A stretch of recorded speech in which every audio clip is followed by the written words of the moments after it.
Wow, we're finally live after an entire, it's been an hour and 40 minutes. Yeah, I set up the live stream, realized I still had stuff to do, had to leave, then I had to come back, then I had to have some food. It was just, hang on, unable to connect to chat. Oof, I had this really nice steak. It was really, really nice.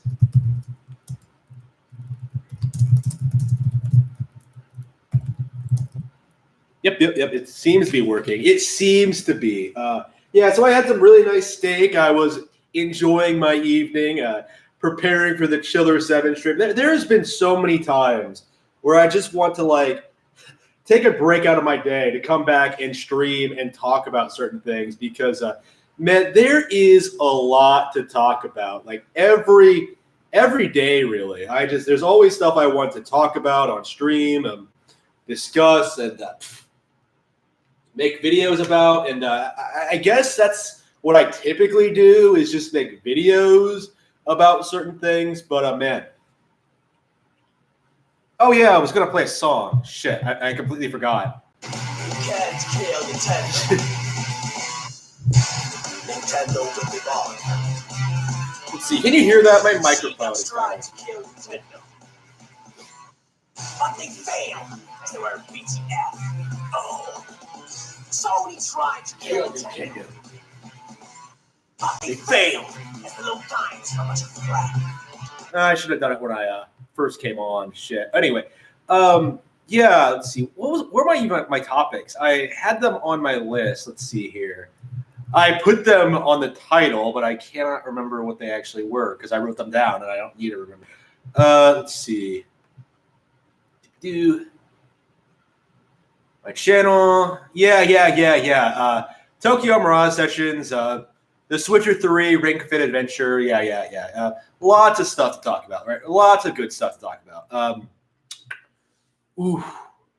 Where to even start? I am just so baffled by what's going on with Tokyo Mirage Sessions right now, and not necessarily with what everyone else is talking about. I am mostly upset about the controversy itself, like not the subject of the controversy, the nature of the controversy. Why are people so upset? Now,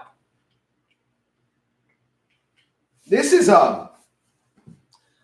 been bothering me since the game was first announced, right? Since we became aware that this was an issue. It really does feel like the vast majority of the people who are coming out raging against Tokyo Mirage Sessions never had any real intention of playing the game to begin with. I am not exaggerating here. It's really, really baffling how quickly this group of people goes from I didn't want this game anyway to I'm boycotting the game because of censorship. You're not boycotting shit, okay? You are never going to buy the game to begin with, and I think it really needs to be pointed out that Tokyo Mirage Sessions did not bomb because of the censorship controversy. It bombed or did poorly. I don't think it's necessarily fair to say it bombed. It sold fairly well considering how niche of a project it was and how it was on Wii U and stuff like that. Fire Emblem Fates, a title that had similar or even more extreme localization changes, did very, very well in comparison, and that was because it was on 3DS. It was like a mainline Fire Emblem game. There was nothing off-putting about the game itself pre-release, and I think that's the thing about Tokyo Mirage Sessions. I think it's safe to say the issue was the weird as fuck nature of the game, and the fact it was on Wii U. Those two things were what killed the game. The localization didn't really factor into it. In fact, outside of this very specific small group niche of people, I don't think anyone really cares about this at all. And really, it feels like the vast majority of the people raging about it aren't even Nintendo fans. It's really, really strange to see these people, the Tokyo Mirage Sessions, censor shitters, the Pretendos, seriously trying to act as if, Nintendo is known for their censorship. Nintendo has been censoring games since the 90s.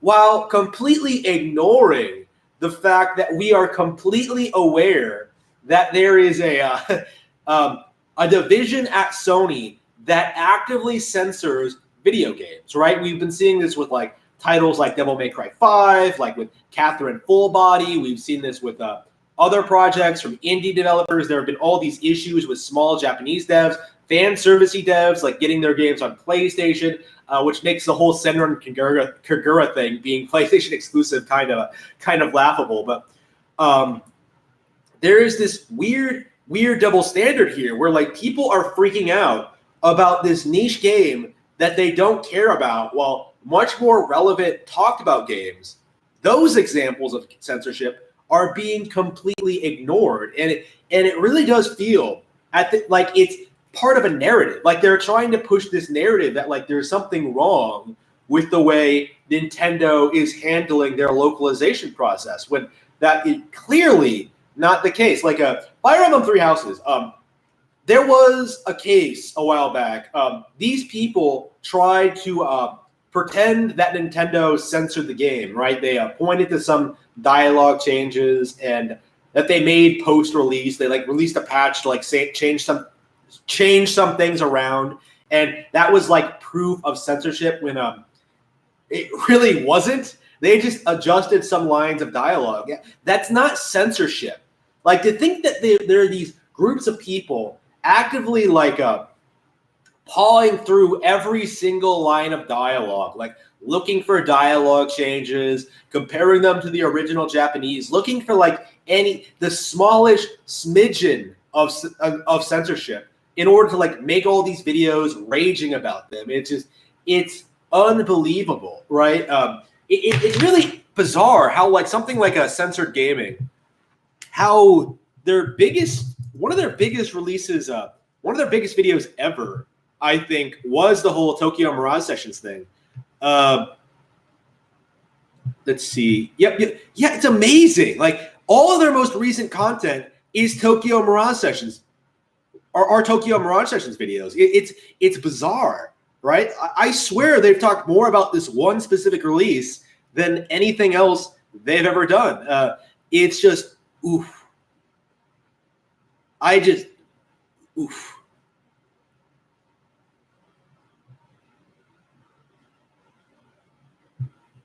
Let's see if we can find the whole the original TMS videos, because these are the new ones. These are the newer ones. Let's see, 1 year ago. So this would be about 3 years ago. It's been a while since this game first came out, and people are still raging about this. This is why. Okay.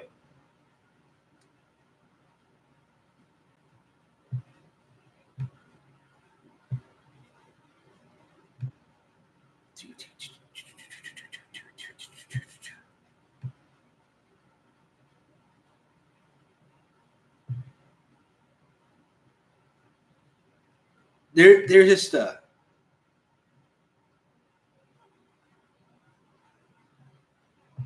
there's just this weird narrative that Nintendo is like spearheading this movement against censorship.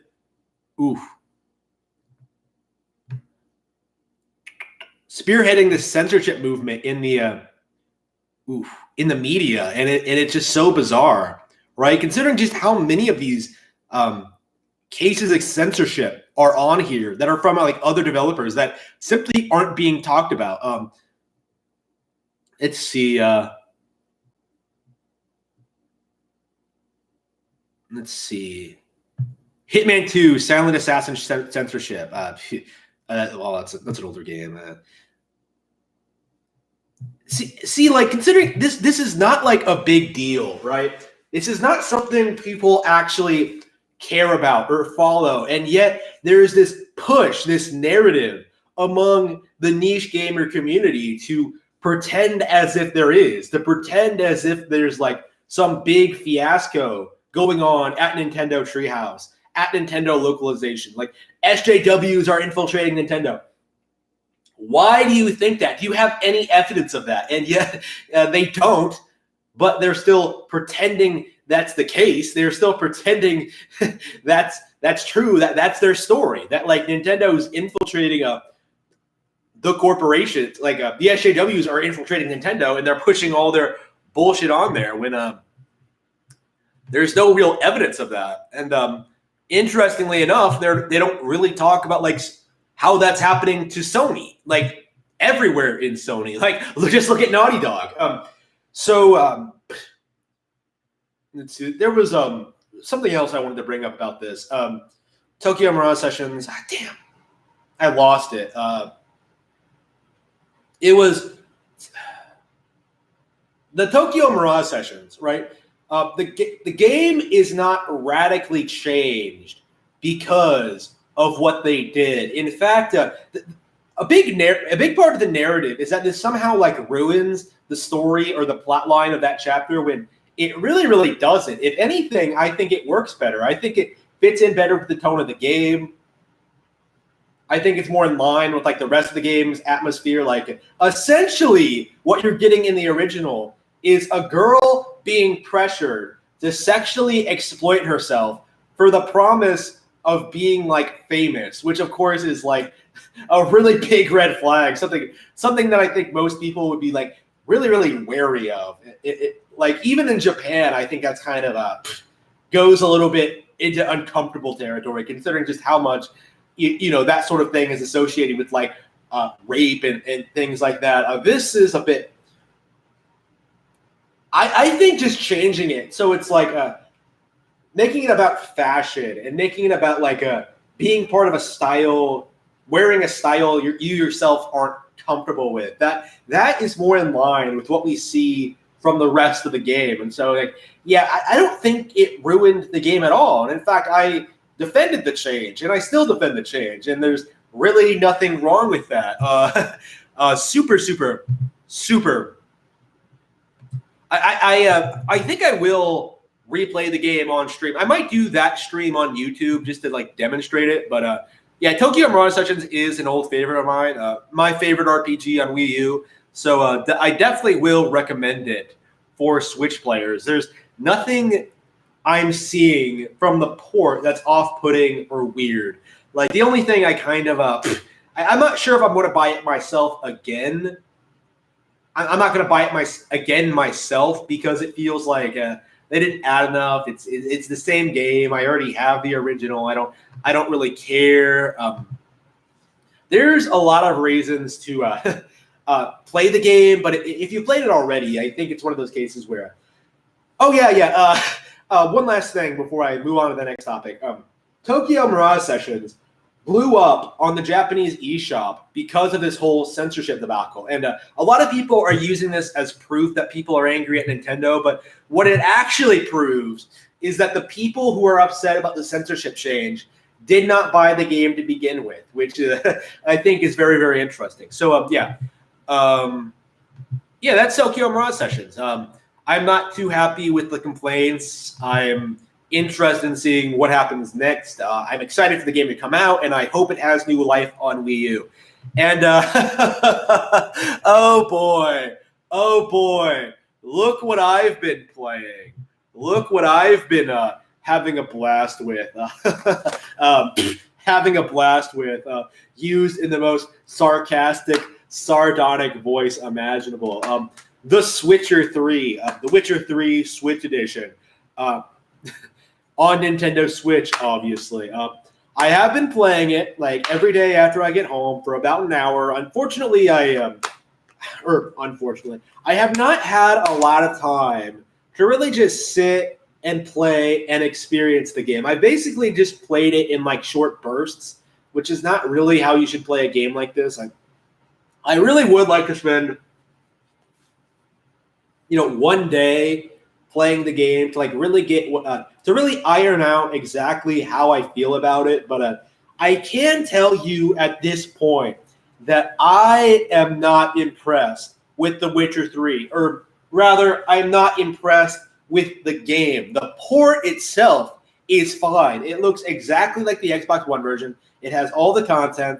It has everything you could ask for from the original Witcher 3 experience. The problem is that the Witcher 3 experience is not that good to begin with. Like, it is very much a modern AAA RPG on Nintendo Switch, right? Like a modern PlayStation 360 game, or like just that same boring go someplace, talk to someone, have them exposit to you about what's going on. And shit.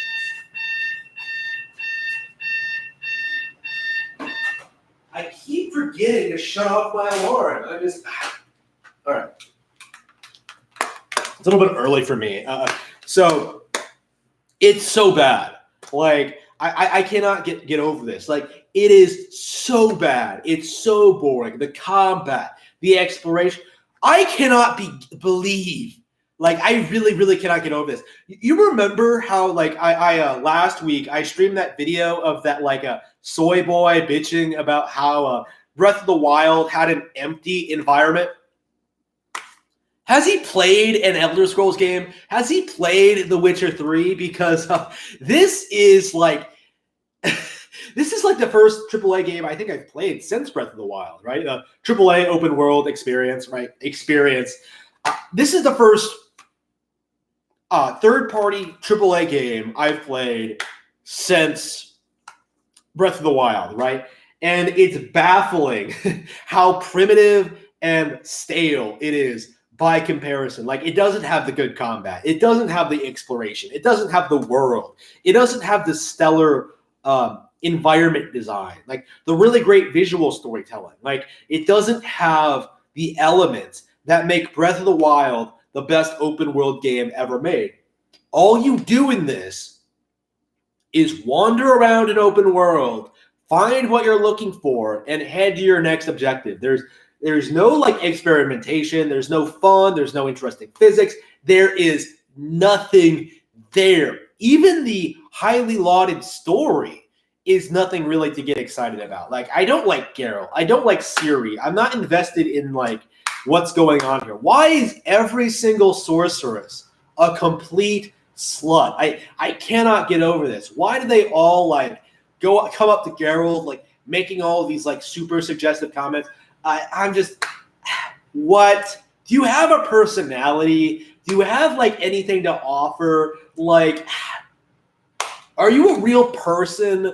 Like, considering the setting, I'm like half expecting these people to be like succubi or something, but no, they're like actual people supposedly, and like they have no real personality outside of their like relationship with Geralt. Like, when I compare it, here's the thing. Right, I was thinking about this when like I was when I met Yennefer for the first time, and she's like talking about her past with like Geralt or whatever, and how much she cares about him. Edelgard from Fire Emblem Three Houses never actually has a conversation like that with Byleth. However, you can tell she's deeply in love with you simply by what she does, how she acts, how she behaves, and like how she tries to manipulate you. Edelgard from Three Houses is an infinitely more complex, interesting character than Yennefer is, even though they both seem to like love the player character in their own way and sort of have like.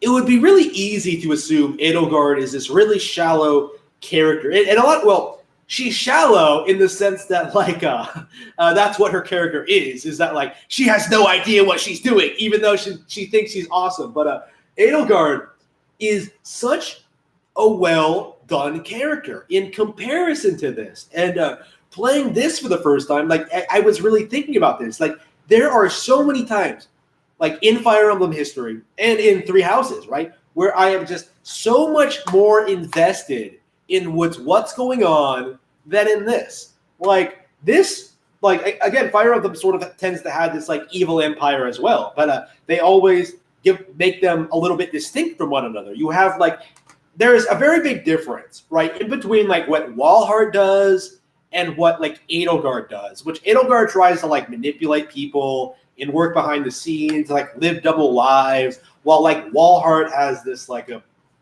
already established empire, conquering all neighboring countries, doing all of this crazy stuff, which makes them both interesting in their own way. Like, even though like Edelgard is like more like an anti-hero or an anti-villain, while Walhart is like an outright villain, they're like portrayed completely differently. They're going for different things, but you have these characters that are somewhat similar, but are still very, very distinct from one another and very, very distinct from other characters like them. Meanwhile, Yennefer is just, it's baffling how she seems to be entirely defined by wanting to have sex with Geralt. It just really, they try to do this thing where like they try to portray it as like, Geralt and Yennefer have this really complicated relationship. No, they don't.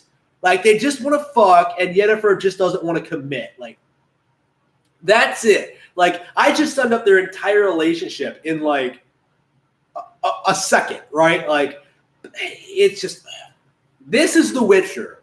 This is the game that people are like, will seriously pretend is one of the best ever. Like, does IGN made a top 100 game list? Oh yeah, they did. Right, IGN made a top 100 game list. Let's see. Recently, let's see. Is this the new one? I swear they make a new one every year, and they always get worse. Is this the newer one? Surely, because I think they just released a new one. Hang on, shit. Load. Man, IGN runs like shit. Every time I come on here, I'm having okay.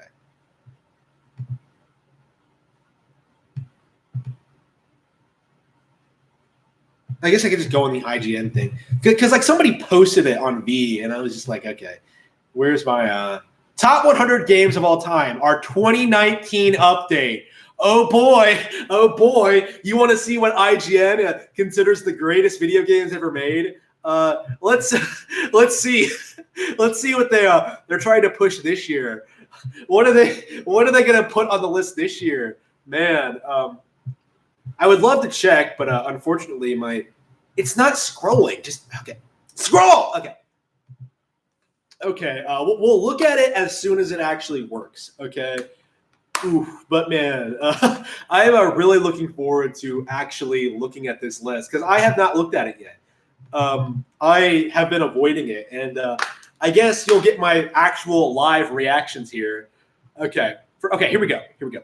As we said when we pushed out our 2018 list, coming up with the top 100 video games of all time is a daunting task. But this year, we revised some of our criteria, making it a somewhat less daunting task. Yeah, we didn't want to play the game, so we're just going to making painful cuts in the process.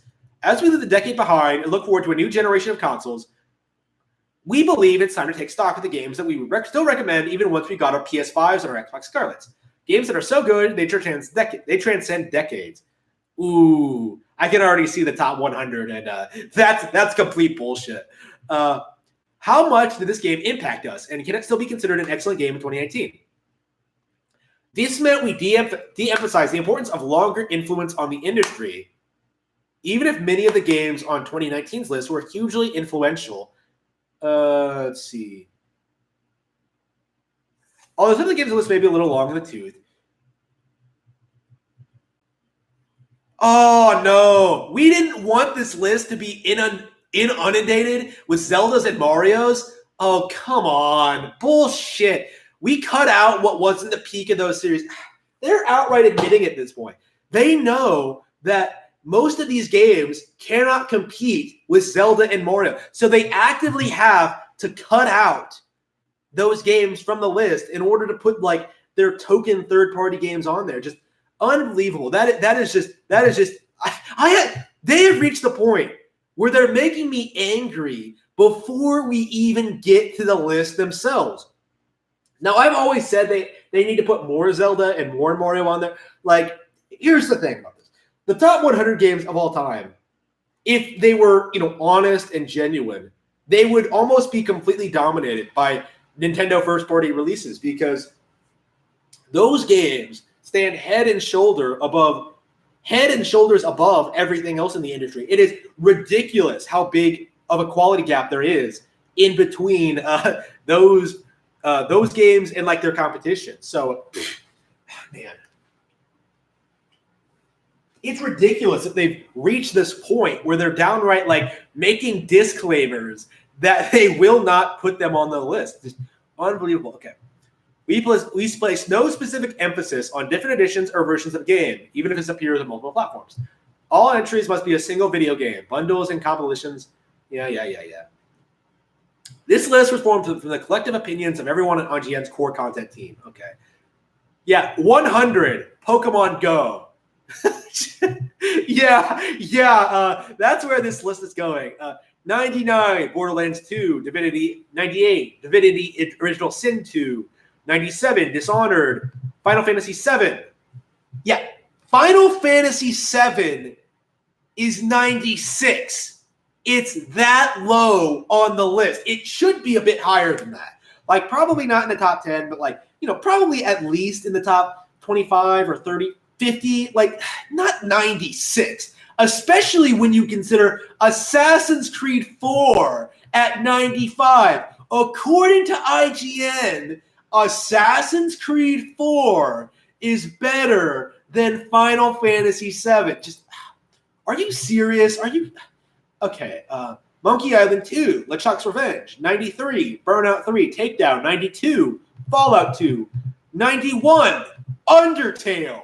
Well, okay, at the very least, Undertale is like going down the list. In another couple of years, it'll be off the list entirely, and no one will be talking about it anymore. And I will be the first to point out when that happens. It might even happen next year because the game's already pretty much irrelevant. But IGN still considers Undertale to be better than Final Fantasy VII. What are they thinking? A small child falls into the world of monsters and suddenly finds themselves the target of an ancient grudge that calls for their death. Undertale puts the player in a unique situation where you usually kill everything in your way. Undertale gives you the option to spare every monster you meet. That's not a unique situation. There's a Japanese RPG on the way on Switch right now that Undertale ripped off. That it's a 90s game that's being ported to the Switch. Undertale ripped it off, and like it has the exact same concept. It is not a new idea. I cannot stress that enough. Okay.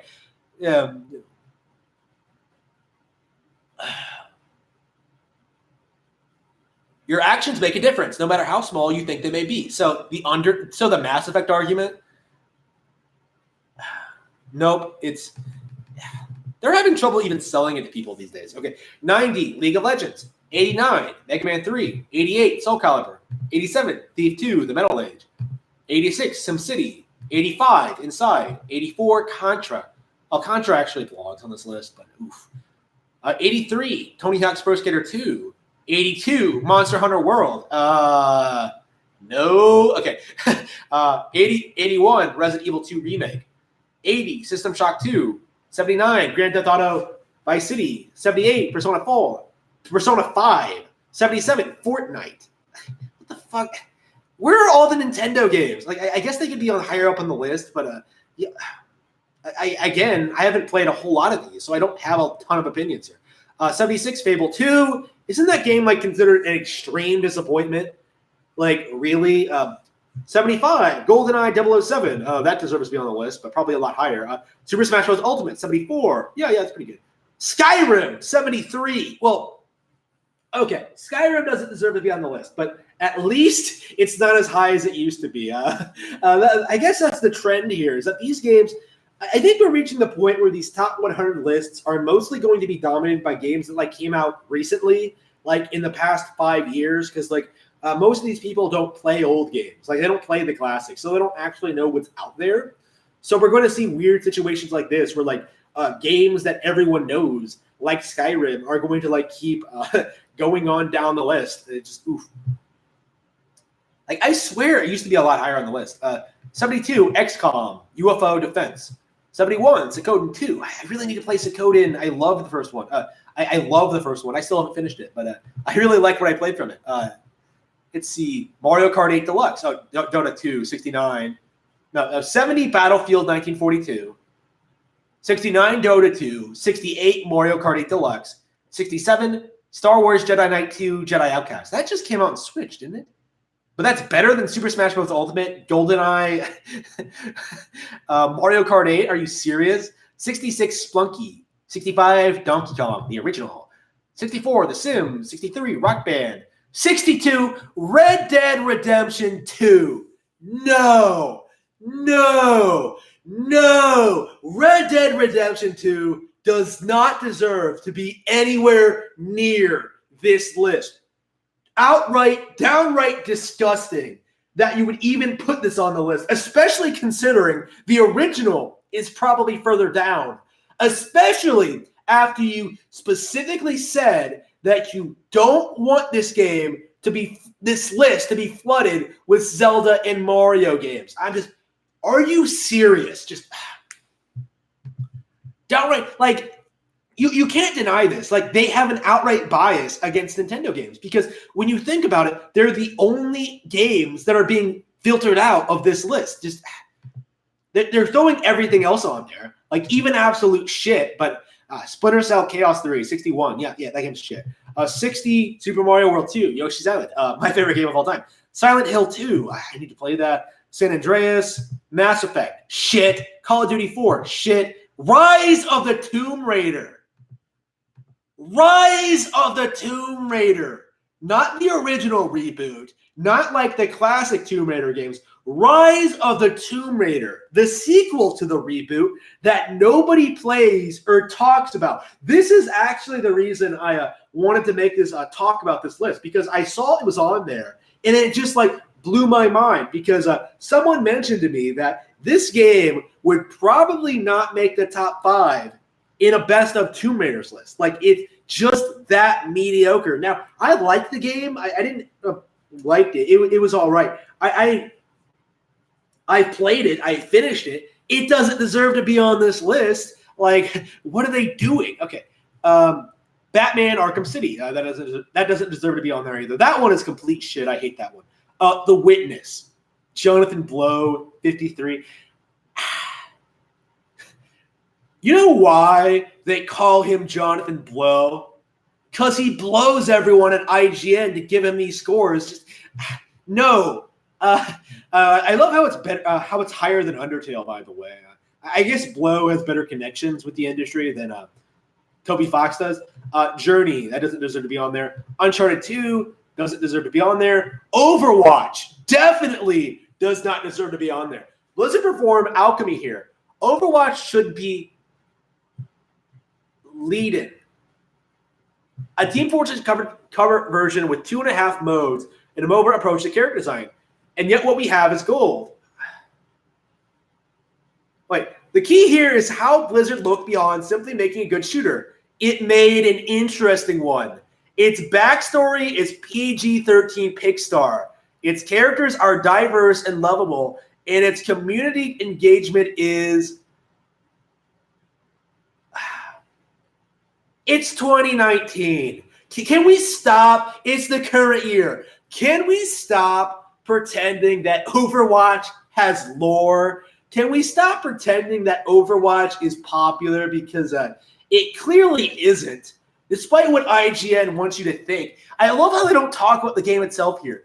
Pro gamers, cosplayers, fanfic writers, ARG detectives, and everyone in between have all been given a reason to play a single video game. No mean feat. That's their argument for putting Overwatch on the list. There are fanfic writers. Just, are you serious? Okay, Deus Ex, Baldur's Gate 2. Ooh, I just bought that for Switch, actually. I have it in front of me, I think. Did I leave it here? Oh, I put it over here. Yeah, here it is. I actually have Baldur's Gate 2. So, where did I put it?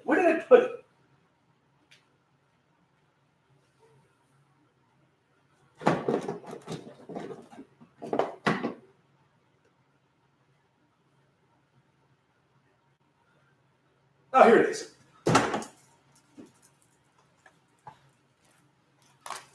Yeah, so I actually have Baldur's Gate 2 alongside the original. So I'll actually be able to get to play that soon.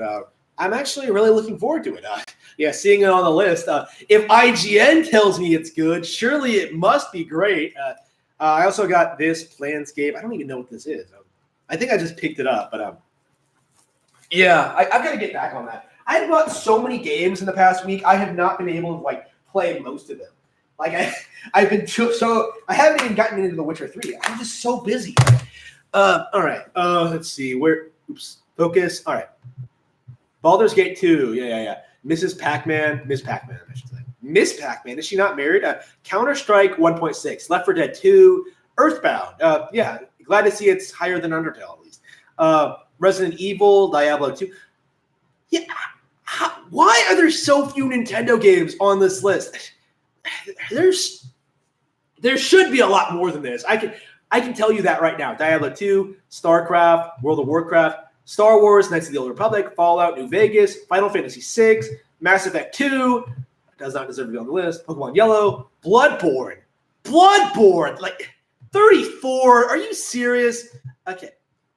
Metroid Prime, well, at least Metroid Prime is better. Resident Evil 4, yeah, the top 25. No. Okay, so this is actually pretty base. Metroid Prime is fine. Resident Evil 4 is fine. Shadow of the Colossus is fine. Metal Gear Solid is fine.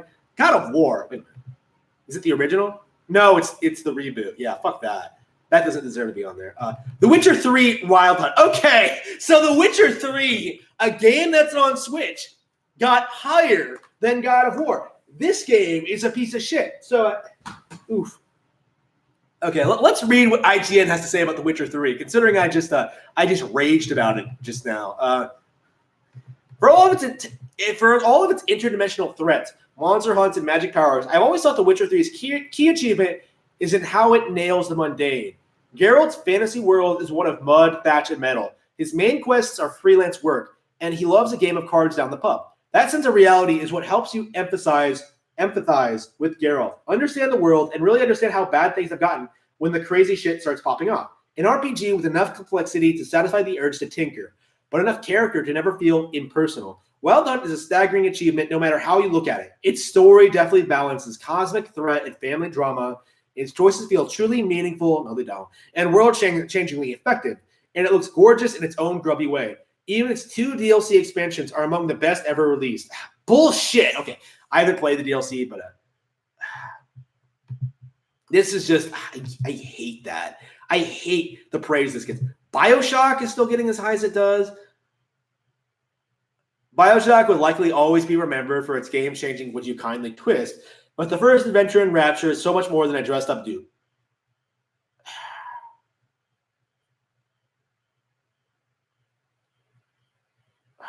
Bullshit. Yeah. I don't know. Like, I only ever see it on IGN list. Nobody really talks about it anymore. If it wasn't for this kind of list, it wouldn't be talked about at all. And I hate this game. So, yeah. Sid Meier's Civilization 4, Ocarina of Time, 25, Minecraft. Minecraft better than Ocarina. Yeah, go fuck yourself. Halo, no. Half-Life, no. Metal Gear Solid 3, yeah, it's fine. The Last of Us, no. Definitely not. Doom. What do they say about The Last of Us? Definitely another game. I still think about 3 moments in The Last of Us at least once a week, nearly 5 years later. Are you serious? The first is when Joel's life changes in a moment in the game's intro. No. The second moment solidified that. As late in the game, it demanded I make a certain gameplay choice because that's how Joel would act, even if it wasn't what I wanted to do. That dissonance struck me, but it made so much sense. This was Joel and Ellie's story I was experiencing. And those characters feel so real thanks to the script, animation, and Troy Baker, and Ashley Johnson's stellar performance. The Last of Us marries its storytelling with its gameplay, and nothing made me feel more than that last moment. The game's final discussion between its 2 protagonists.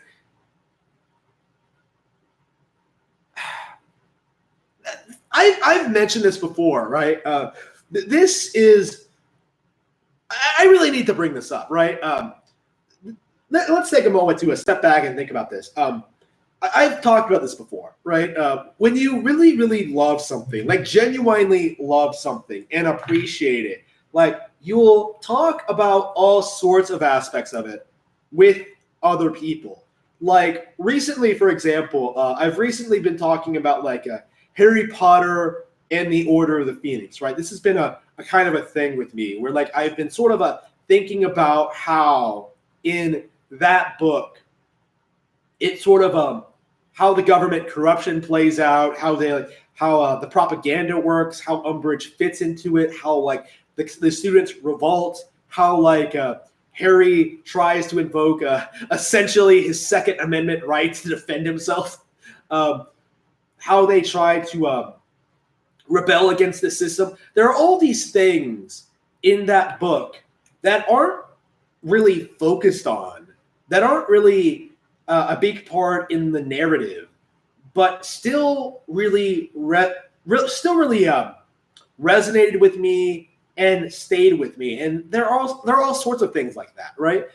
When I read the books again, I think I will think about all sorts of things that I really, really love, like Harry looking at that mirror, looking at the mirror of Erised, like going to the Chamber of Secrets, saving Ginny, like the whole Sirius Black thing, like uncovering that mystery, the whole setup for the Triwizard Tournament. Like there are all these things, right? Like all these memorable moments, like that can't come together to make like one of my favorite things of all time, right? Every time I read it, every time I experience it, I think about, and by extension, talk about something different.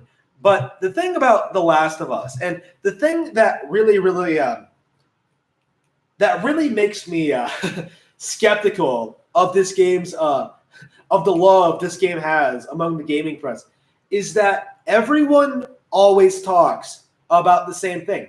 They talk about Joel's daughter dying, and they talk about Ellie's final line. Like, that's it. Like, they talk about that sequence where, like, you decide to save Ellie from the Fireflies, and that final conversation at the end. Like, that's it. That's all anybody ever really talks about. Like, that's what makes The Last of Us special. And if you think about it, like, really think about it, none of those things really work. Like, I was really surprised at how much I hated The Last of Us when I first played it, because I went into it hating it. Like, it was a lot like with The Witcher 3. Like, I went into it like not sure how much I was going to hate it. But as I saw this terrible cutscene, this terrible opening sequence with like all of these scripted sequences and like this terrible level design, this terrible setup, this fake as fuck dialogue, the climax and how that leads into like the game proper,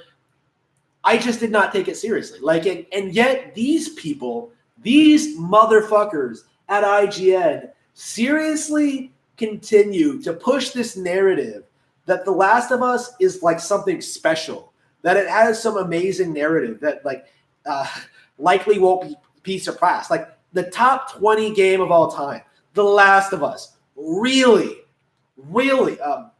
All I have to say to you, IGN, is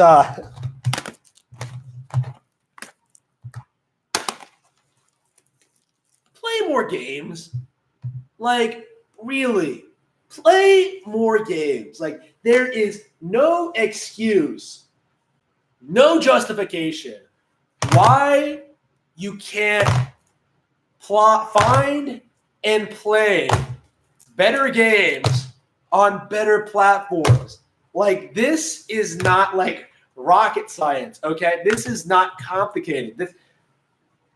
You should be aware that there are better games out there. Like, you need to stop sucking PlayStation cock and start playing real video games. The Last of Us really shouldn't have even made the list, let alone crack the top 20. That's just embarrassing. And I suppose like when it first came out, it was like cracking the top 5. I imagine in another 10 years it won't be on the list at all. But man, this is not a game that deserves to be on this list. The Last of Us is just pure, unfiltered shit. And I'm just, it's bad. It's bad. And I guess I could stream it. Like, that might be interesting. All right. So Doom, Doom is a genuine hallmark. Doom is good. Wait, it's the first one, right? Yeah, it's the original.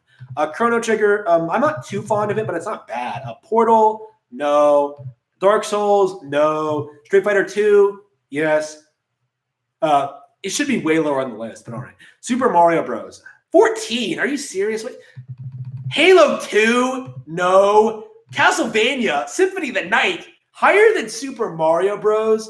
Are you serious? This does not deserve to be anywhere near this high on the list. What is with this game being as overhyped as it is by PlayStation fanboys? I don't get it. Like, Grand Theft Auto 5, no. Super Mario 64, no. Red Dead Redemption. Super Mario 64 is at 10. That's it should be probably that's about right. 9, Red Dead Redemption. No, not on the list at all. That game is garbage. Okay, Half-Life 2. I'm not fond of it. It probably shouldn't be on the list. Tetris, yeah, that's fine. Super Mario Bros. 3, that's fine. Breath of the Wild, 5. Yeah, I think that's fine. Super Metroid at 4. Portal 2 at 3. What? Are you serious? Portal 2. I don't know. The original Portal is like overrated. Okay. A Link to the Past at number 2. Yep. And Super Mario World at number 1. Like, well, the second half of the bit list is a little bit better than the first half, but there's still a lot of bullshit on here. Like, what is with Red Dead Redemption? Like, what is with GTA 5? What's with Symphony of the Night? What's just really that's your top 100 games of all time, IGN. Really? BioShock. It's interesting how a lot of the games that were overhyped like a couple of years ago, I didn't see BioShock Infinite on here. Like BioShock Infinite's not on here. I don't see what else? What's another? I don't think I saw StarCraft 2, Diablo 3. I don't think I saw. A lot of these newer overhyped games aren't really on here. Like I guess it takes like 5 years for them to like start drifting off. The Last of Us 2, hopefully, it's gone down a lot. Like 20 still seems way too high, but at the very least, it's like I think it used to like crack the top 5. So. Yeah, it's good that it's not on there anymore. Nowhere near that overhyped. Oof.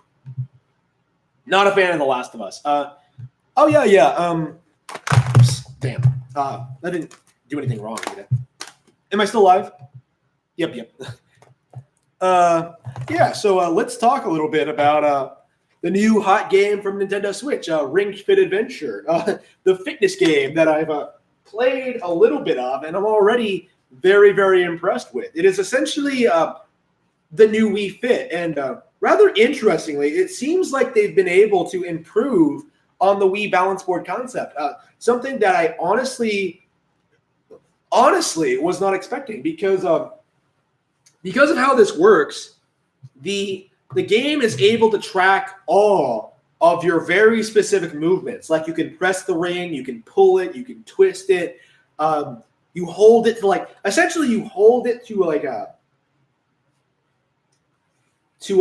register your upper body, and then you have the legs drop to represent your lower body. So it asks you to do these very specific exercises, and the game is able to follow along and like actually adequately imitate your movements. It is an incredibly sophisticated system. One that's incredibly addicting and fun, like especially with the battle system. There is something amazing about like doing a sort of an activity and then having that like attack an enemy. That's just phenomenal. And the general level design too is just really, really interesting. It's essentially an obstacle course where you're like asked to do specific exercises to navigate the level, and it's really creative and really, really fun. And very, very, very, very, very enjoyable. I am very, very impressed with what I've been seeing so far. And it's better than The Witcher 3. I can tell you that much for sure. It's amazing, phenomenal even. I hope it takes off. I really do. Let's see. Let me see here.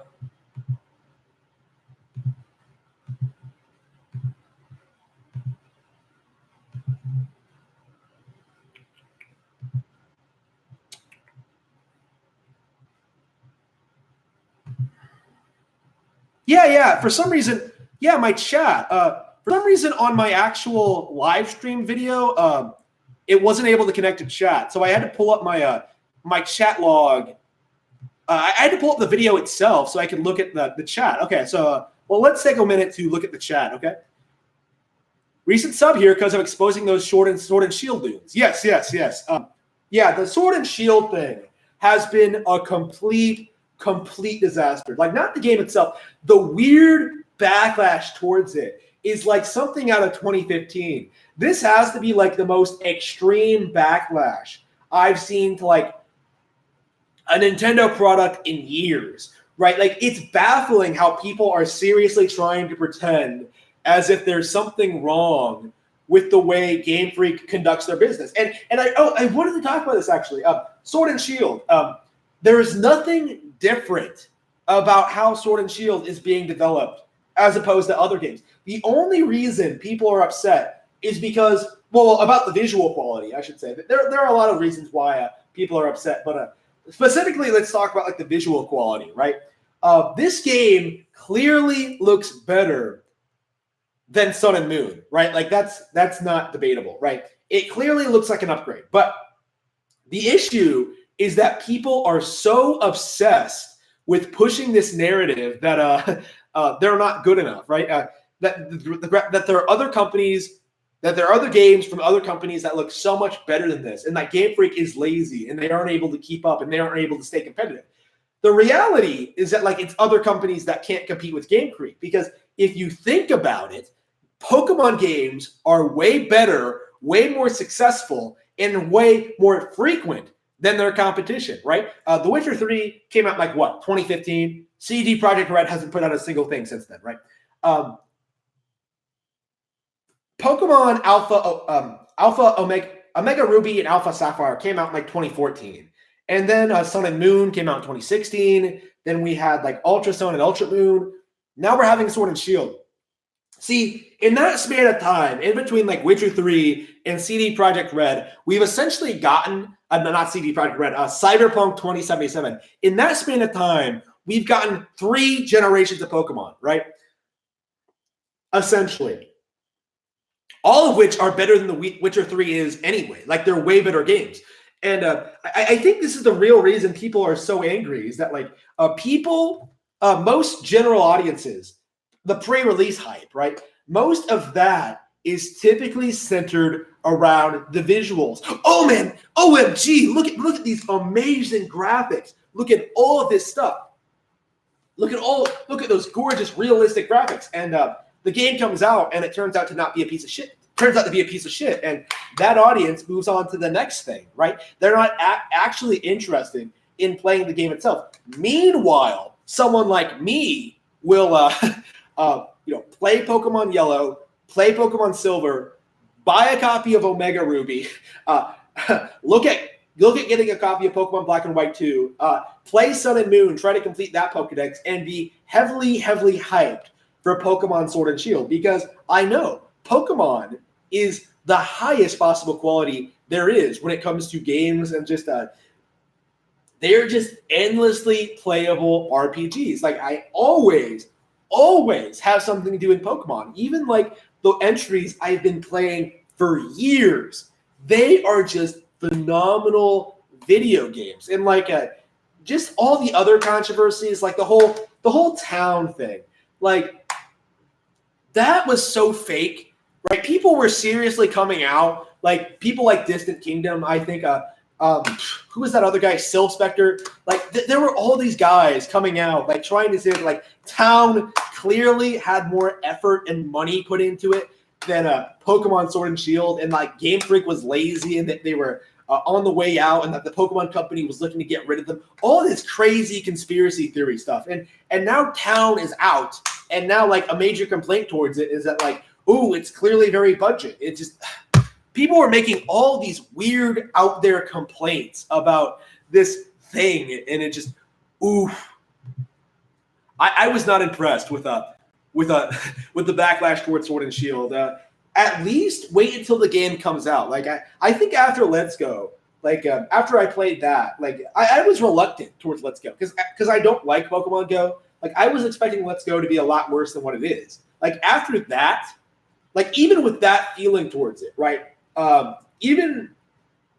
Even then, I thought there was something up with this weird obsession among Pokemon Pretendos who were like raging about it, and now they're doing it again with Sword and Shield. They legitimately seem to think that like Sword and Shield is going to that the Pokemon Company is like a Game Freak is not making games as well as they used to, when that's clearly not the case. Because here's the thing: look at Star Wars, right? When a company really loses its way, people will just stop caring, right? People didn't go to Solo. Nobody's talking about Episode 9. No one really cares, right? When that happens, people will just move on. Like they'll just find something they actually enjoy. They won't like obsess on message boards about how like, oh, it used to be better in like the 2000s. No, you still obviously care about what's happening with these games. You're obviously still excited about it. You're obsessive. That's all there is to it. This is something I've been noticing. As I've grown older and as I've been not been following along with like every new release of like every video game ever, like I'm going into a lot of games completely blind these days because I'm too busy to like watch like pre-release footage. I am happier that way because like I don't buy into this like bullshit hype. I don't get angry over nonsense like this, like with Tokyo Mirage Sessions, like with Star Fox Zero, and I just enjoy the games when they come out and talk about them as actual games, like you should. I don't think we really need to acknowledge that pre-release feelings toward a game don't necessarily translate over to like what people will think of it once you can actually play it. And Sword and Shield, I think, once it actually comes out, I would be very surprised if this like backlash continues. I would be amazed. They're going to move on to like the next Pokemon project, but it's not going to continue. Yes. Hello. I have a lot of chats to catch up on. I'm sorry. Sword and Shield is going to be terrific. Looking forward to it. Yep. Still want a Drill Dozer sequel. Yeah. I hear Drill Dozer is good. I own it on Switch. Not Switch, on Wii U. I own it on the Wii U eShop. I played a little bit of it. I remember liking it, but I need to finish it. Yeah. There are a lot of toxic Nintendo communities, like Paper Mario, Smash, Pokemon right now. There is a lot of them, right? And Metroid used to be pretty bad. I think they're fine now, but let's see. Still cloning my live streams. What are you talking about? I had no idea you had the YouTube given right to live stream video game content. Like, I had no idea. Okay. Same goes for Sonic, My Little Pony, Undertale, and Fortnite. Oh, man, I wish I was keeping up with this. I don't know what you're talking about. I'm sorry. Shocker, you're being a hypocrite again. I'm sorry. Deep Rock Galactic has to have the most positive community ever. I've never heard of that. BGLO. Temper Tantrum. PS5 needs better exclusive games than PS4 schlock. I agree. More like Gravity Rush 1 and 2 without the weeb stuff. Less JRPG shovelware, AAA schlock open world, movie crap, and clumsy Dark Souls shovelware. Yeah. PlayStation needs better games in general. Or no, PlayStation straight up needs to get out of the industry. They need to just like take what they have and port it on Nintendo consoles. They need to take PlayStation Now and make it available on Switch today. They don't need a next-gen console. They need to get out of the console sphere. They should not be making a new PlayStation. Breath of the Wild is empty. No, that's wrong.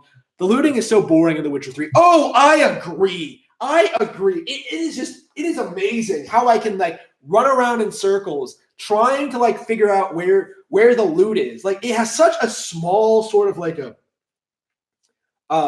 hitbox that like you can't really. You have to like outright go out of your way to grab it. Like you can't just like run near it and pick it up. You have to like stop and like look around for it. I hate that. PlayStation 5 needs CS3.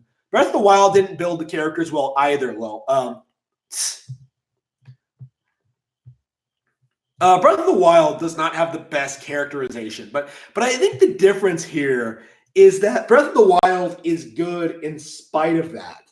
Like Witcher 3 is a very character-driven game with very terrible, boring characters. Like Breath of the Wild is about you exploring this wide open world, and it does that splendidly. Yep, Geralt is a man whore. Yep. Everyone in this game must be like, what is with this game? Like, it's so blatantly wish fulfillment. It feels almost like a porn. Like, I really can't stress this enough. It really does feel like CD Projekt Red was like comprised entirely of a bunch of virgins who were like, what if Geralt enters this area with this like naked bathing women, and you can see her tits, and she immediately like flirts with him afterward, and you see rabbits fucking as they go down the staircase together. It's just, no, that's stupid. It's not cool. It's stupid. I hate it. It's classless. Wow. I don't click game websites anymore, and neither do I. No clicks, no money for them. I think clicking on IGN once a year to laugh at their terrible 100 games list is like well worth the effort. Witcher 3 is shovelware. Yep, I agree. Switch Lite is neat. Yep, Mancha. Nintendo games cross-genre are the best. They outshine the rest of the industry. But they don't have a Halo. Neither does PlayStation. Sadly, PlayStation has to manufacture hype for their games. Yeah, PlayStation hype is very, very, very extremely manufactured. It is just bizarre how people seriously try to promote like Horizon Zero Dawn or God of War 2018 as being these like phenomenal masterpieces when they've actually been pretty much already forgotten. It's embarrassing. PS5 will have Knack 3 for launch day. Oh, I'm sure. Matter of opinion. My Hero Academy sucks. It's no original Naruto. When did I bring up My Hero Academia? I have mixed feelings towards My Hero Academia. I was actually thinking I was going to watch it again because it's been a while, and I have not been keeping up with it. I'm reading One Piece right now, by the way. I'm getting caught up on One Piece. I've never read the manga before, so I'm reading it all again, and I'm reading it all for the first time, and I'm really, really enjoying it. So, yeah, it's going to be a while, but I am going to get to that. I actually ordered a One Piece shirt, so you might see that on stream sooner or later. Poor little baby. PlayStation needs better platformers. Generally, they are bad ripoffs of other games. I agree. They need something at least as good as do some more movie reviews. I haven't seen any movies. I've seen Joker, and I talked about that on stream. That's the thing. Whenever I see a movie, I usually just mention it in a stream, and I don't really feel motivated to talk about the Joker, even though I loved it. So, Red Dead 2 is awful. Says a lot about the industry. Ooh, Death Stranding. Ooh, the big PlayStation game of the year. Death Stranding. It is so bad. It is going to be so bad. I am looking forward to that.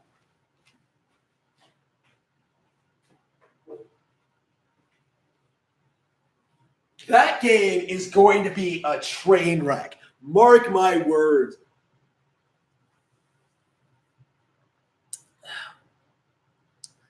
Yeah, a Netflix movie. They literally compared it to Netflix. That's how bad it is. I am just... I am like 100% convinced Death Stranding is going to be awful, and I don't even think that the PlayStation hype can like protect the backlash, like defend themselves against the backlash. It's going to be wonderful. Controversy. Let's see. No, I'm not a fanboy. I am a console realist. I understand that Nintendo games and their consoles are superior, but I am not against like competitors coming up and coming in and introducing better hardware. The issue is that all the competition, mobile, PC, PS4, Xbox, all of that is awful. And like you really should be acknowledging Nintendo as the best because they are blatantly superior to the competition. 50 rant videos a day. Yeah. I need to get back on that. Like, I'm just so busy. I have so much trouble even like playing games, like let alone like streaming and doing all my other stuff. Like I don't think I'm going to like leave. I'm going to probably leave the stream early to work on my book, and it's been a while since I've even had the time to do that. So yeah, I definitely need to I've been streaming a lot on Twitch, so if you want to see me, follow me at like a twitch.tv/Super Nintendo Power. I'm on a lot. I was streaming a lot of The Witcher 3 this past week, usually in the morning and the afternoons. And I stream a lot. I stream a little bit. I'm trying to continue to make YouTube videos, but like even as quick as I can make them, I still don't have time. It's baffling how little time I have these days. Yep. President of PlayStation left. Yep. He's gone. They're losing a lot of people. I really wonder what's going on over there.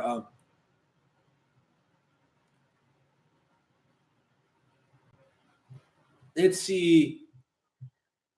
Yeah. PlayStation 4 and Xbox One are at the end of their life cycle. Like, it feels like this generation started in like 2016. Like, up until that point, we were still regularly getting like cross-gen games. And yet now they want to replace them? Are they serious? Like, I cannot see that going over well. I don't. Oof. It's baffling how Nintendo has to like jump through all these hoops to like get their consoles noticed and talked about, and yet PlayStation and Xbox, they're making a new console. Get hyped and just yeah. Companies are really struggling to like downplay the Switch. Like they can't even really say that like they don't have third-party games anymore, because they do. Like pretty much everything relevant on other consoles has made the Switch already. They're basically just refusing to port games on the platform. And there are a couple of holdouts, like Capcom is pretty bad. Sega needs to port Yakuza. Dragon Quest took longer than it should have. What was that big one? Persona 5 should have been out by now. Monster Hunter should have been on Switch. It just oof. Yep, Xbox is pretty much dead. Yep. Nintendo Wii, Sony follows. Yep, that's true. Work on your production values, make it a Tonight Show. It's a weekly show for now. Like, I honestly cannot. I could not possibly afford to make it like a nightly show. Like that's just not reasonable for me, considering how long I do this, and just there's like pretty much endless amounts of content. Like I can just talk about all the games I'm playing. I can talk about like everything I'm doing.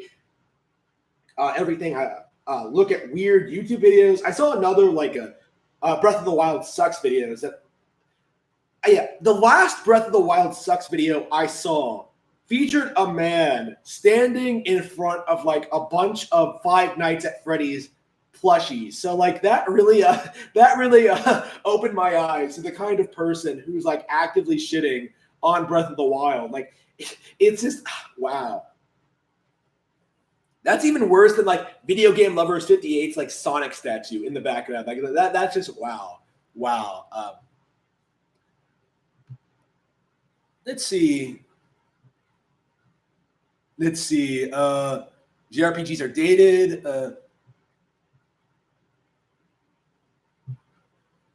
Let's do a great new series.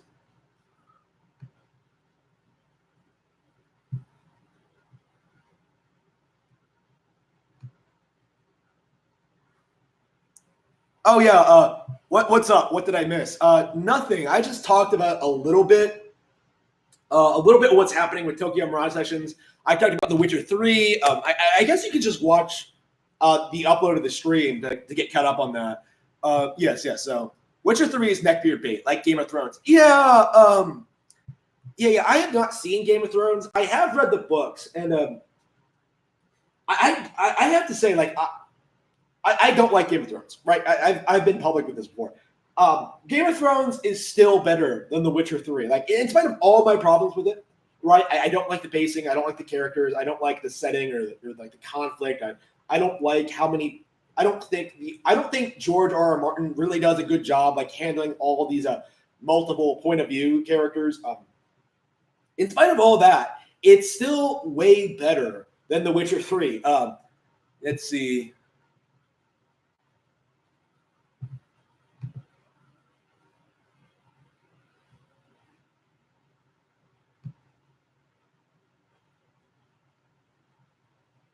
Who's Metal Jesus? He's like a gaming YouTuber, right? I've heard of him before. Yeah. This generation fell really, really short.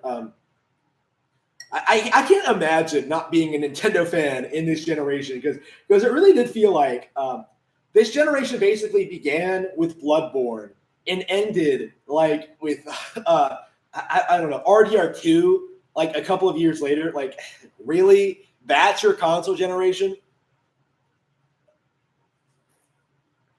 It's embarrassing. No, not even Bloodborne. Like, it was The Witcher 3, right? Because that's why this game was so popular. It was the only game for the longest time on PS4 and Xbox One. So, oof. Oh yeah. Yeah, Arkham Knight came out first, didn't it? Yeah. I hate to admit this, considering how much I just railed on this game, but yeah, The Witcher 3 is better than Arkham Knight. I'm sorry. I'm really sorry, but Arkham Knight has to be literally the worst thing I've ever played in my life. That game, I have no idea why that game does not get railed on more. It is embarrassingly bad. Like, that is the worst tank game I've ever played in my life. Like, imagine just going around a city shooting like the same generic enemies in a tank for 20 hours. Like, that's Batman Arkham Knight. Like, that is the worst. The absolute worst thing I've ever known. And like, sometimes you have to get outside of the tank to solve some puzzles, and like, it's always really dumb and like boring. Like, damn.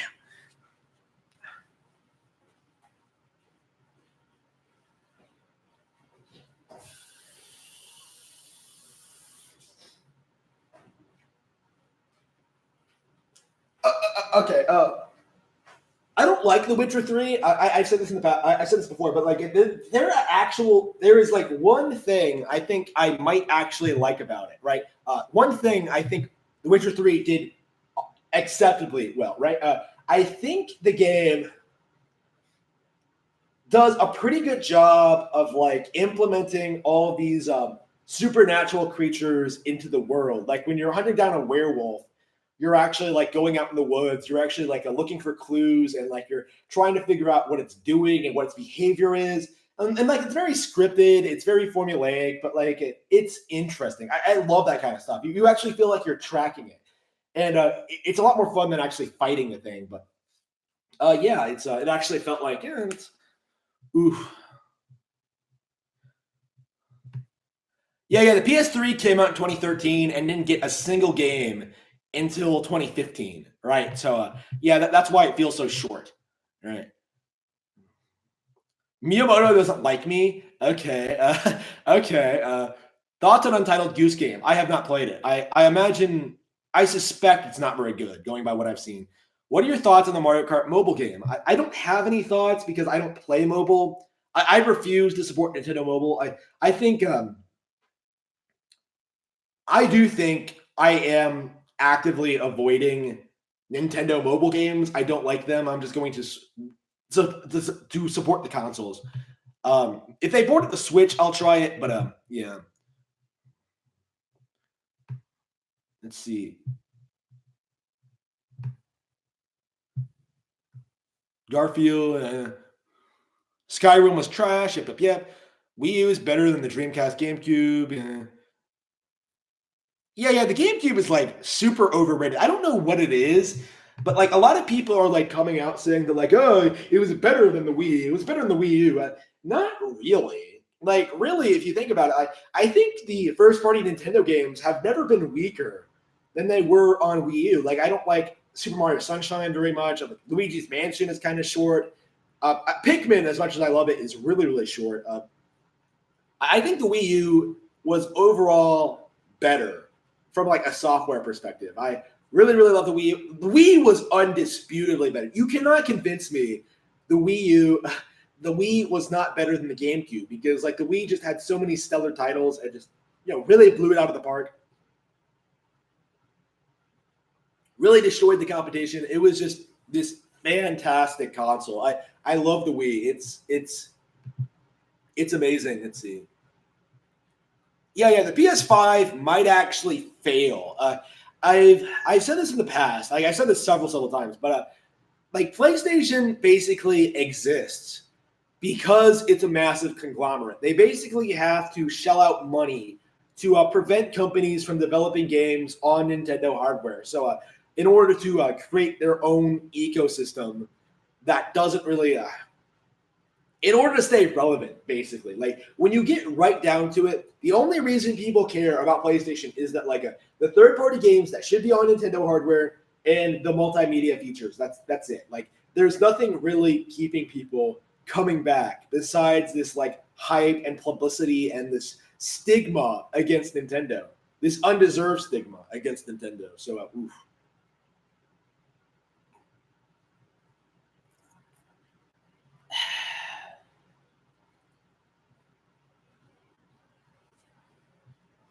Yep. And despite what some people like Video Game Lover 58 will tell you, motion controls are still very much alive today and on the Switch. So we are going to continue to see Wii style motion controls, improved motion controls, going forward with new technology in new games in new interesting ways. Ring Fit Adventure was glorious. All right, hang on. I was talking about my Pretendos. Yep. I guess I could read aloud some niche gamer comments. Like, hang on. Maybe I can adjust my camera here. So I'm in the center of the frame. All right.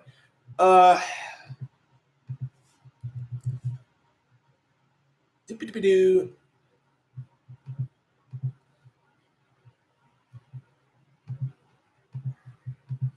Yeah, let's look at the Tokyo Mirage Sessions backlash. Let's see.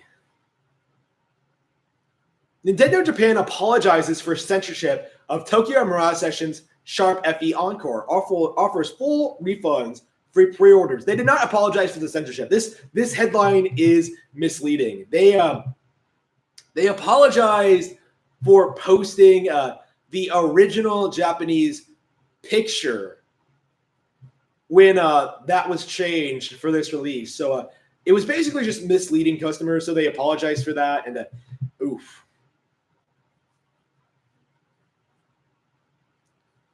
Let's see. Yeah. I'm always open for debates, by the way. You just have to set it up with me. I guess I could have someone on now, assuming my setup will account for it. I'm not really sure if my new microphone will pick up stuff from my computer like my old one did. I haven't tested it yet. That's like the only reason I haven't had anyone on. Let's see.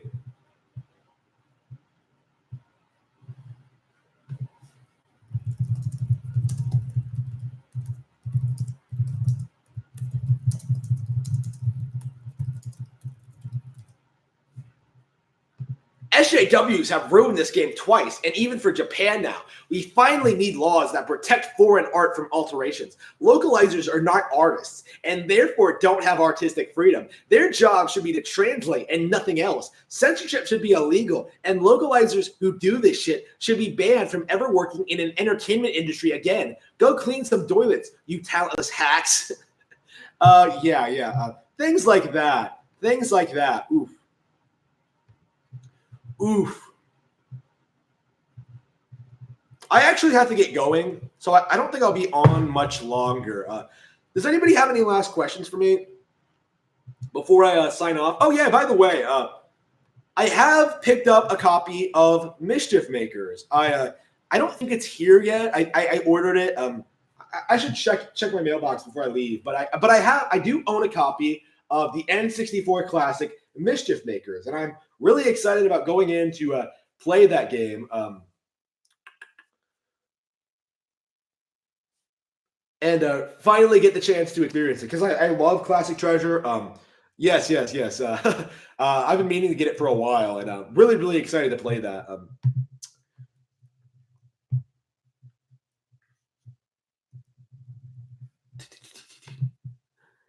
Yeah.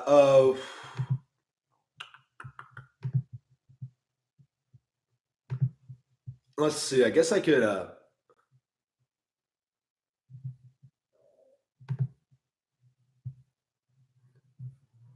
Could I just add you on Discord? Maybe I should add people on Discord. Oh wait, how do I add friends on Discord? Yeah, I don't use Discord. Let's see. So direct messages. Let's see here.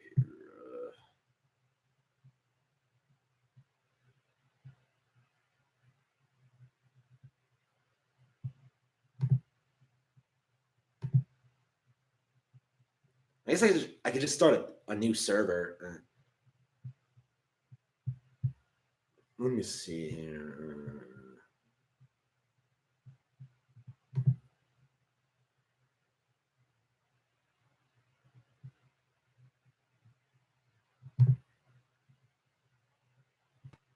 Yeah, I guess I could just post my Discord tag, and then we can sort of set up a debate at a later date. Not tonight, though. I'm a little bit busy.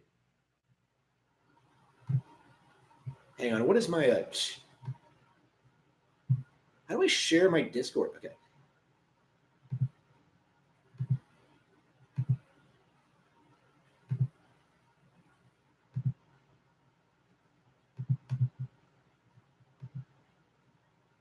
Yep. All right. That's my Discord name. So yeah, add me if you want. Golden crystals that a guide. All right. Yeah.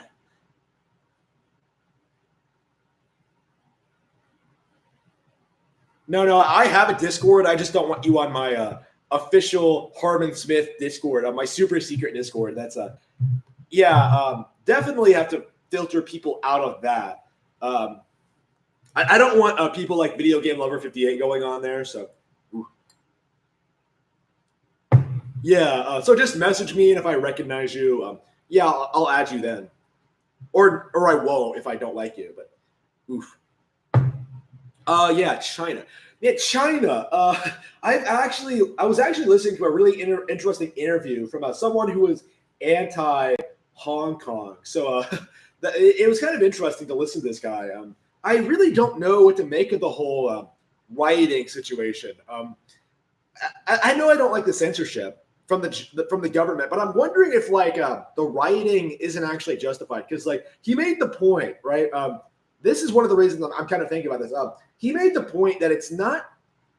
This doesn't seem to be any different than what people in America are doing when they're demanding freedoms, which basically means more more freedom to do stupid shit that you shouldn't be doing, right? So I could explain what that is, but I imagine people would get mad at me, and I should probably tone that down a bit. But essentially, it's you can't be. It really does feel like it's sort of causing trouble for the sake of causing trouble, you know? A lot like how oof. Yeah. I straight up don't trust rioters at this point, because it really does feel very inorganic and very fake. I just it's interesting because he brought this up. It's why are we seeing all of the same kind of shit all over the world? It just seems strangely coincidental.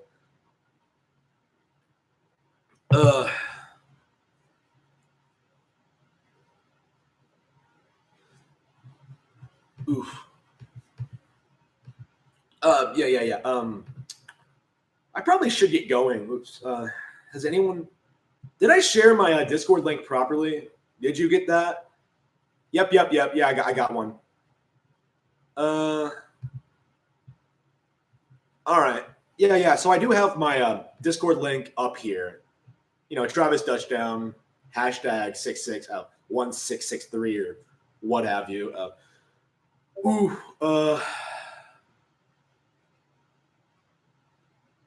Yeah, my Twitter is let's see, what the fuck is my Twitter? That's right, I do have a Twitter. Let me post that too.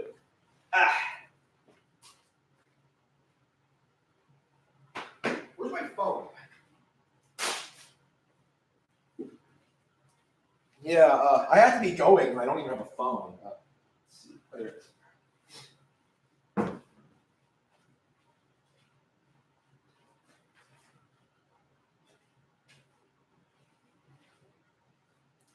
Yeah, I definitely I have been using Twitter a lot more, so I guess I should start advertising it in streams and stuff like that. Because I talk about like some other stuff I'm doing sometimes. Like sometimes I announce streams and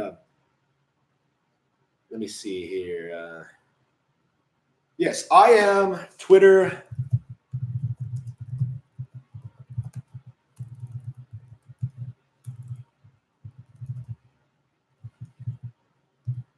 There we go.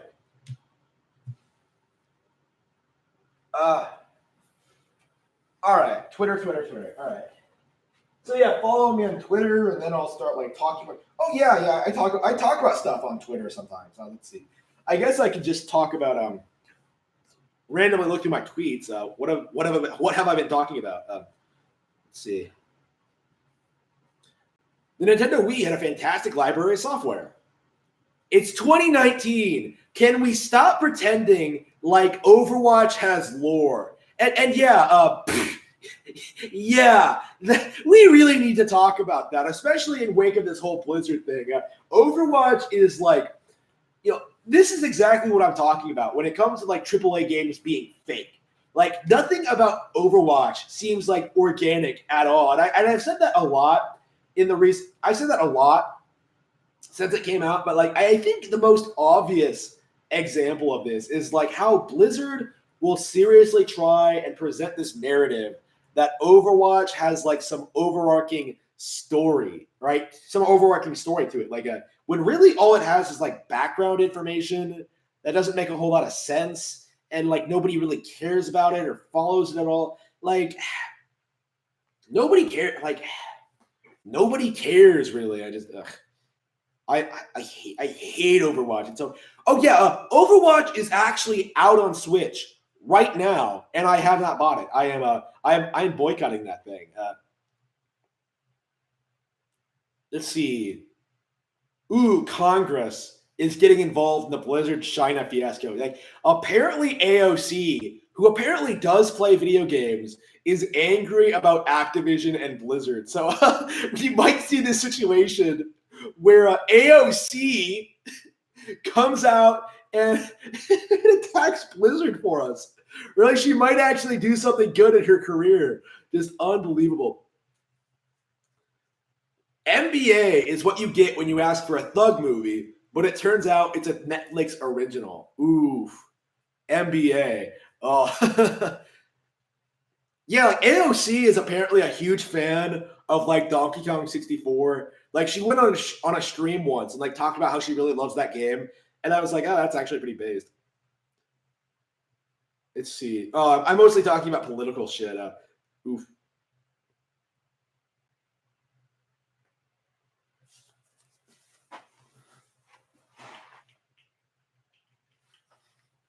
How much does my audience hate AOC? By the way, I'm not fully I'm not fully in line with that. Because I personally have not been following her at all. I'm just ignoring her and hope she goes away. Let's see. We have gone through an entire PlayStation generation with nothing to play. The PS5 is just the fourth re-release of the PS3. When will we see something new, like a video game? There's no way the PS4 is as successful as they say it is. Why so eager to replace it? Yeah. PS4 has basically only been relevant for like 3 years, and yet they're already talking about replacing it.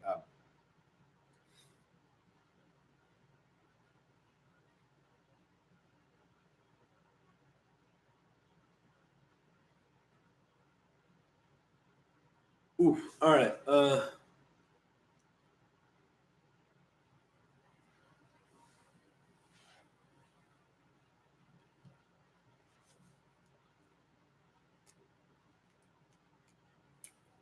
Yeah, it's 9:14. Yeah, I gotta go. Shit.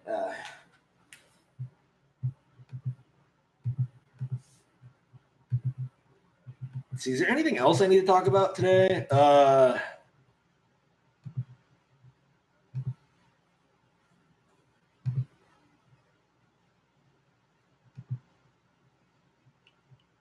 All right, let's see. Let's look at 4chan real quick and see if there's anything new that happened.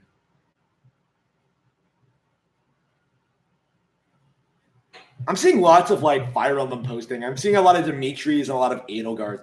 I love how like Claude was the most popular when they first showed them off, and now that now that we know what they're all like he's the least talked about. Like Dimitri and Eldgard, you can say a lot about both of them, but at least they have like a personality. Claude has a personality. They're at least relevant. Claude is just sort of there. Like 3 houses, more like 2 houses in Claude. Ugh. Yeah. We can talk about 3 houses. Yeah. I actually am planning on going back and doing another playthrough of 3 houses because I actually did stop after finishing the church route. So I have the other routes to go, and I was thinking I would do the Golden Deer first, then the Blue Lions, and then the Black Eagles, the proper Black Eagles, because like I wasn't aware going into this that there were 4 paths, right? So I went with the church route and thought that was like, oof. I went with the church. Okay, so if you're not aware, the game splits in the Black Eagles route. If you don't want to go along with Edelgard and her bullshit, and you shouldn't, there is no reason ever you should ever support Edelgard. Like, the only reason you would ever support Edelgard is if you want to marry her, which I kind of do, but there's just no. It's a lot like that Fates problem where like Garen fucks you over and then you go back to Nora anyway in Conquest. Like it makes no sense. I went with the church route for my first playthrough. Right, it was a lot of fun. I enjoyed it, but I'm interested in seeing just what exactly the other routes are like. And the main reason I haven't played it again yet is because like I had the impression they were pretty similar, but apparently that's not the case. Apparently you do get different cutscenes. Like I saw a really wild one a while back about like Dimitri and like when he sees Adel, the Flame Emperor, for the first time and sees whose it is, and see him like have that breakdown. I was just like, okay, I have got to play this. I'm still excited about playing this game. I'm shocked I took such a lengthy break from it, to be honest with you, because I really did enjoy it. But I'm going to go back. I'm going to play the game again. I'm going to marry someone else, probably like Ingrid. I don't know. We'll have to see. There are lots of people I really, really liked. There's so many waifus in this game. I don't even know, like, I'll have to see the support conversations. Like, it took me a while to decide between, like, Edelgard, Dorothea, and Bernie. And, like, I went with Bernie in the end. Because she's the only one out of the 3 that's not a completely out there in some way. Yeah, Bernie is the normal one in that group. Like, oof.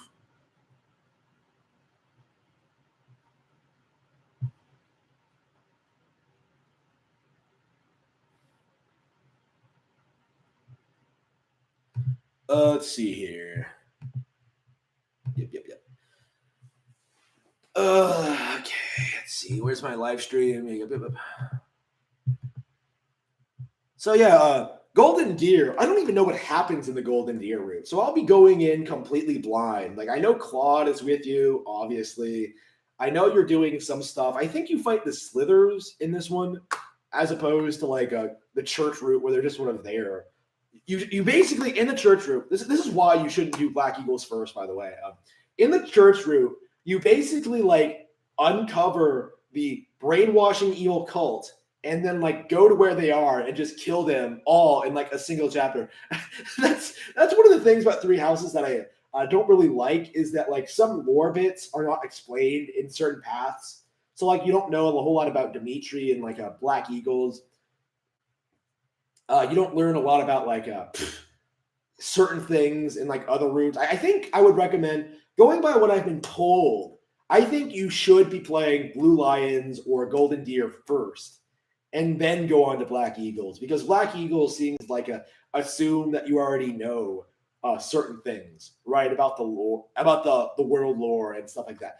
The game has like the band probably has the best lore in like Fire Emblem history, but like the story itself is kind of like not quite as good as it should be. Like it's still pretty great. There's still lots of good moments, but yeah, it's not quite on par with like the Path of Radiance or its sequel. It could be a lot better, but oof. Yeah, and there is still DLC incoming. We are going to get more DLC from this game. Another path, presumably.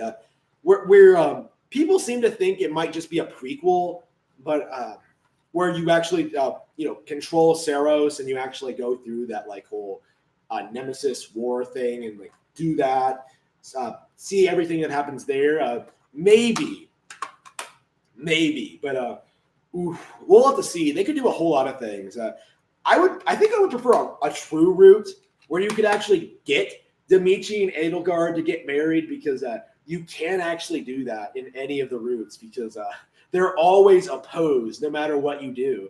It's just there's nothing you can do to get them together. They're like doomed to fucking. They're like Nor and Hoshido. They're doomed to fight no matter what. So I guess that means they'll just like kill each other in the true route. They're not ever going to get married. Just ugh. To be fair, that's like entirely on Edelgard. She is entirely the biggest. I don't know exactly what's wrong with her, but she has some sort of problem. Like I've speculated she might be like autistic, because like she genuinely does not seem to understand why you're upset at your dad dying. Like she literally comes to your room and bitches you out about being upset. Like, I'm just, Edelgard, what are you doing? Oh, she's such a bitch. Like, damn. All right.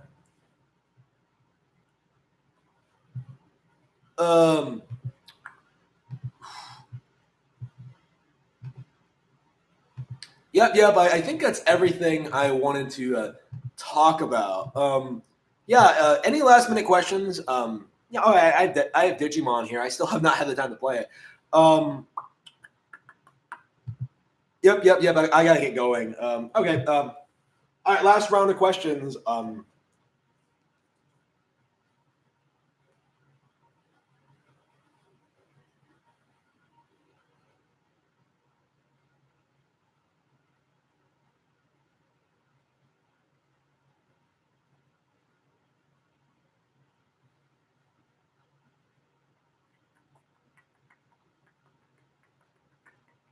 Let's see.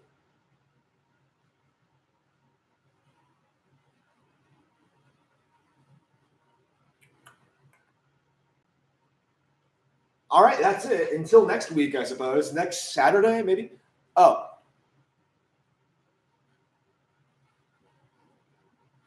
Yep. Okay, so I guess the Chiller7 is now scheduled for every Saturday around 7. Not Friday, because I keep like not being able to do it on Friday. So yeah, Saturday it is. So stay tuned until next time. I will see you all then.